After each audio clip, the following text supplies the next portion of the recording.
ఎందుకు ఆ జూబ్లీ హిల్స్‌లో ఉన్న ఓటర్‌ని ఎందుకు చెప్పలేదు మేమున్నాం మీకు అని. మా బీజేపీకి ఓటేయండి. మాకు ఇవాళ గెలిపియండి. మాకు గెలిపిస్తే నెక్స్ట్ బీజేపీ గవర్నమెంట్ వస్తది. ప్రతిసారి చెప్తారు కదా అక్కడిక్కడ.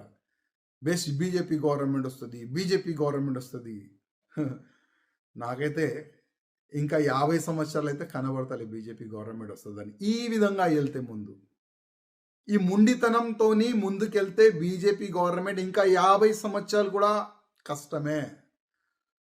చాలా కష్టం. నేర్చుకోండి. వేరే నేతలతోని కొద్ది నేర్చుకోండి. ఏ విధంగా గెలవాలే? ఏ విధంగా ఓటర్‌ని మన వైపు మళ్ళాలే? నేర్చుకోండి. నేనేదైనా తప్పు చేస్తే, ఏదైనా తప్పు చెప్తే కూడా నన్ను క్షమించండి. కానీ బాధ ఉంది. కిషన్ రెడ్డి అన్న గారు, నా ఒక నివేదిక. రాజా సింగ్ మీ పైన కామెంట్ చేస్తుండు అని అనుకోవద్దు ప్లీజ్. ప్లీజ్. కానీ పార్టీ చనిపోతుంది తెలంగాణలో. కాపాడండి. పార్టీని కాపాడండి.